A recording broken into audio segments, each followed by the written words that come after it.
Raha toka tamin'ity androndroany ity no voatondro anatanterahana ny hetsika niarahana tamin'ny MMF teny amin'ny kianja mitafy ny Mahamasina teny tsy totosa izay hetsika izay nisy moa ny fanakanana nataon'ny mpitandron'ny filaminana ity hetsika ity na dia nisy aza ny fanomezan-dalana avy amin'ny commune Antananarivo renivohitra amin'ny anatanterahana izany hetsika izany. Sara Vetrana. Tsy tontosa ny famorim-bahoaka saika ataony avy eo amin'ny MMF tetsy amin'ny kianja mitafy ny Mahamasina androany. Tokony ho tamin'ny ray ora mahery teo dia efa tonga teny an-toerana ireo mpitarika ny hetsika toy ny Ajoandriana Narvelo, Alain Ndremiseza, Petra Kotiniaina, Lantra Kotomavo sy ny maro hafa.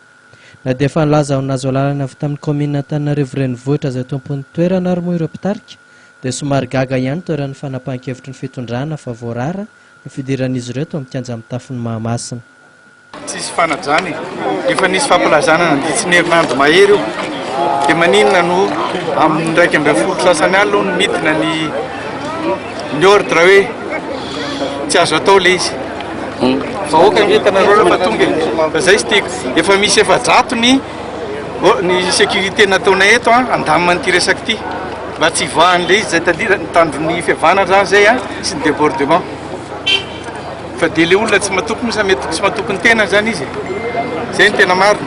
zay tsy neritreritry korotana mihitsy. Nila fanazavana tamin'ireo mpitandro filaminana tonga teny an-toerana izay notarian'ny kolonely Ravoavo moa ireo mpitarika ny hetsika ary nanontany izay toerana mba hahafahan'izy ireo miona hampanaradia azy ireo rehefa tsy sokafana ny kianja mitafy ny Mahamasina. Tiany taratasin'ny commune namenanay azafady ty izy namenanay ny autorisation tamin'io andro azafady tamin'ny 12 septembre amenay anao manana photocopie zay anao hitan'ny olona rehetra vorainareo ty ny taratasina alefanay tany amin'ny préfecture aminazy fa atao anatin'ity trano zay dia anao filme assemblée générale tafitsakana malagasy zay zany nataonay io dia amenay anareo re ho fanotaninanay petraka tsotra hoe aiza zany zay ny afaka manao fivoriana raha ohatra ka mangatraka trano satria tsongany intsony trano isanay zao ho voatsakatsakana foana zay ka itsika manjary aty amin'ny arabe miresaka mody. Rehefa tsy tafiditra atao Mahamasina moa ireo mpanao fihetsiketsena dia lasa namontsy teny Andriafanambojanaary izay toerana nanaovana ireo hetsika tany aloha. Nilaza kosa nefa izy ireo fa mbola hitonitolona ary angataka toerana hafa indray azohan'izy ireo manatanteraka ny fivoriam-be ka sain'izy ireo atao.